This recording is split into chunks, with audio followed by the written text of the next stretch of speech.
आज पूरी कौम मिली जोशो जज्बे से यौम दिफा मना रही है। 6 सितंबर कोई नहीं मनाया। लोग कहते हैं जी केड़ा 6 सितंबर, 65 की जंग भी तुम लोग हारे हुए हो, कौन सी तुम लोग बातें करते हो।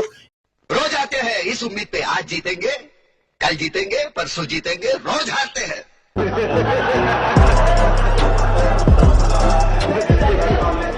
आज का दिन हमें उस जुर्रत, इस्तिकामत और बहादुरी की याद दिलाता है कि जब रात की तारीकी में पाकिस्तान पर मुसल्लत करदा जंग में अपने से कई गुना बड़े दुश्मन को पाक अफवाज और कौम ने मिलकर शिकस्त देकर उसके अजाइम खाक में मिला दिए। क्या बात कर रहे हैं बाबा। हेलो दोस्तों, नमस्कार। मैं हूं सौरभ और आप देख रहे हैं 9 इंडिया। दोस्तों, पाकिस्तान ने तो इंडिया से सारा जंग जीता हुआ है, आपको पता है ना अच्छे तरीके से। तो 4 जंगें हुई हैं, चारों का चारों पाकिस्तान जीता हुआ है। इसमें फिजा खान का कोई गलती नहीं है, क्योंकि पाकिस्तानी मीडिया में जो पढ़ाया जाता है वो पढ़ी हुई है, वो बचपन से वही चीज़ें बक रही है। क्योंकि रियलिटी क्रॉस चेक करने का पाकिस्तान में आदत किसी को है नहीं। वहाँ पे वैसे भी इंटरनेट चलता नहीं है, तो क्रॉस चेक करेगा कहाँ से। लेकिन कुछ पाकिस्तानी रिटायर्ड सोल्जर्स वो खुद ये पोल खोल दिए हैं कि भाई 1965 की जंग में क्या हुआ था। तो चलिए, वीडियो बहुत ही मज़ेदार है और वीडियो पहले देखते हैं और फिर मिलते हैं वीडियो के एंड में। कि बहुत बड़ा एक फ्रॉड पाकिस्तान के ऊपर परपेचुएट किया है उस वक्त की हुकूमतों में, बाद की हुकूमतों ने, अफवाज पाकिस्तान ने, कि जी हिंदुस्तान ने बहुत बुज़दिलाना तौर पर हम पर 6 सितंबर को अटैक किया। बिल्कुल बकवास है, झूठ है, फरेब है। भारतीय जनरल्स ताकत के जोम में क्या चाहते थे, मैं जरा आपको याद करवा दूं कि लाहौर के जिम खाना में जो भारतीय जनरल्स हैं, लाहौर के जिम खाना में पार्टी करने के ख्वाब देख रहे थे, जिसे पाक फौज के बहादुर सपूतों ने अपनी जानों की कुर्बानी देकर नीस्तो नाबूद कर दिया। हमने जनवरी 1965 से पाकिस्तान ने जंग छेड़ दी थी हिंदुस्तान के खिलाफ। हमने अटैक किए हैं, 4 दफा हमने उनके ऊपर अटैक किए हैं 6 सितंबर से पहले। और सबसे पहला आखिरी जो अटैक था वो यही था जिसकी मैं बात कर रहा हूं, ऑपरेशन जिब्राल्टर जो के, और ऑपरेशन ग्रैंड स्लैम जो 2 सितंबर को लॉन्च हुआ था। हमने उनके साथ टैंक की जंगें की हैं, टैंक बैटल्स हुई हैं 6 सितंबर से पहले। तो आप क्या समझते हैं, इतने बेवकूफ आप समझते हैं हिंदुस्तान के, कि आपने 4 दफा उनके साथ झगड़े किए, लड़ाइयां की, आर्टिलरी अटैक किए, टैंक बैटल्स की, एयरक्राफ्ट की स्ट्रैफिंग हुई, और आप चाहते हैं कि वो चुप करके बैठा रहे। तो ये बहुत बड़ा। लेकिन उस दिन और उस जंग में हमारे जो शहीद हुए उनको सलाम, जो कि इन फौजी हमारे जर्नैलों की बेवकूफियों से उनकी बेचारे जाने जाएंगी जबरदस्ती। 6 सितंबर को दुश्मन की उस गलती का जवाब पाक फौज के सिपा सलार और सदर पाकिस्तान अयूब खान साहब ने अपने कौम से खिताब में दिया था। अयूब खान ने अयूब भुट्टो के कहने पे, अजीज अहमद के कहने पे ये जंग की कि जी कश्मीर लिबरेट करेंगे।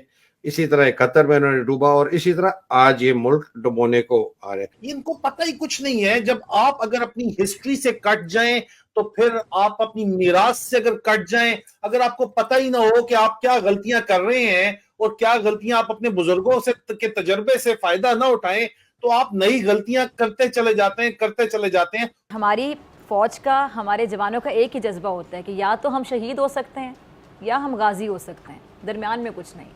और 6 सितंबर को हम तमाम अपने शोहदा को याद करते हैं, जिन्होंने वतन के लिए, वतन की सलामती के लिए, वतन की बका के लिए अपनी जानों के नजराने तक पेश कर दिए। आज के दिन के हिसाब से क्या जज्बात? मैम, हमारी नस्ल जो है 1965 और 1971 की जंग की कहानियाँ सुन के जवान हुई, और उन्हीं की वजह से हमने फ़ौज को ज्वाइन किया। क्या बात है। मुझे ये एक मुनफरिद मुकाम हासिल है कि मैंने गल्फ़ वॉर में एक यूनिट में कंपनी कमांड की, फिर मैंने सियाचिन में एक दूसरी यूनिट 28 FF में को मैंने कमांड किया 1 साल के लिए। फिर मैंने कारगिल में भी 5NLI को कमांड किया, और मैं वहीं पे ज़ख्मी हुआ। तो अच्छा। और मुझे ज़ख़म जो थे पेशानी पे, सीने पे आए। और कारगिल में भी, Kargil was in a way a replica of 1965 war, मगर our nuclear deterrence was intact. और दुश्मन ने 1965 की तरह ये हमाकत नहीं की कि वो इंटरनेशनल बॉर्डर क्रॉस करें, और हमारी चंद महदूद इन्फेंट्री बटालियंस ने ही, NLI बटालियंस ने ही दुश्मन के तमाम फोर्सेस को वहाँ पे ऑक्यूपाइड रखा। हर बार दुश्मन ने एक फ्रेश फोर्स के साथ हमला किया और बार बार उन्होंने सर तोड़ कोशिश की, मगर इसके बावजूद वो हमारा कुछ भी नहीं बिगाड़ सके।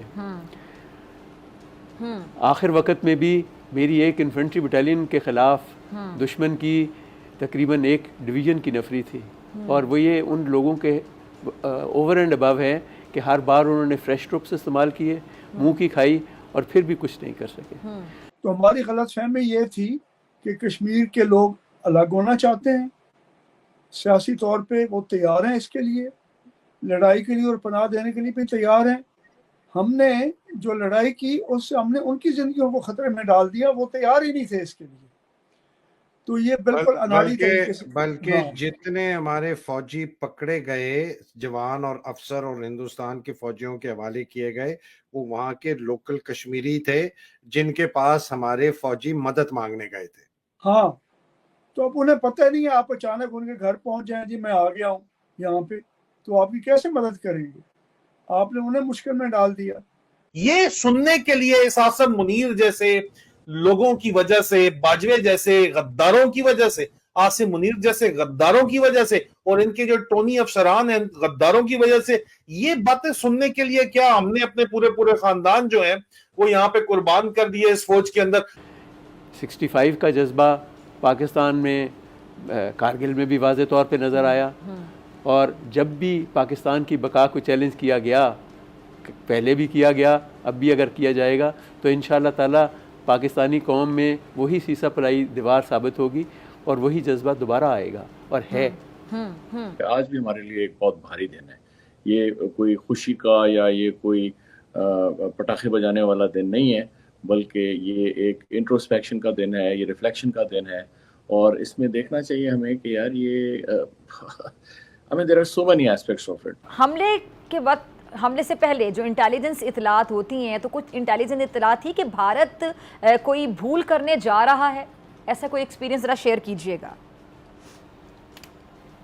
ये जो मैंने आपसे अर्ज की कि खेम खनन के ऊपर जो हमला हमने 7 सितंबर को किया था, तो उसमें पहले चंद घंटों के अंदर ही, जो हरावल दस्ते का मैं हिस्सा था, तो हमने दुश्मन का मशीन गन फायर, उनका तोपखाने का बमबारी और उनके इंडियन एयरफोर्स का अटैक भी अपने ऊपर तीनों बर्दाश्त किए। और वो जो जहाज था हिंदुस्तान का जो हम पर स्ट्रैफिंग गोलियां बरसा रहा था, वो इतना नीचे आया था कि मैं पायलट को देख सकता था, जो एक सिख था पायलट। तो मतलब कहने का ये है कि पहले ही चंद घंटों में हमने हर किस्म का फायर देख लिया। हाँ जी, ये कौन सा नशा करके बैठा हुआ है कि भाई फाइटर प्लेन इतना भी नीचे तो नहीं आता यार कि उसका होता है ना कि वो पायलट दिख जाए। और वो क्या मतलब ऐसे इतना स्लो चल रहा था, गाड़ी धक्का देके लेके जा रहा था क्या कि उसका फाइटर प्लेन का पायलट भी दिख गया इसको। तो ये थे भाई मदरसा छाप जनरल पाकिस्तान के, और कुछ पढ़े लिखे थे, उन लोगों का भी आपने बात सुनी लिया होगा।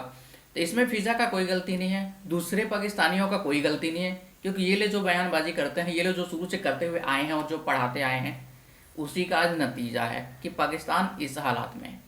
और ये भी समझ में अभी तक नहीं आया, तो और दिन पर दिन नीचे ही जाते जा रहा है।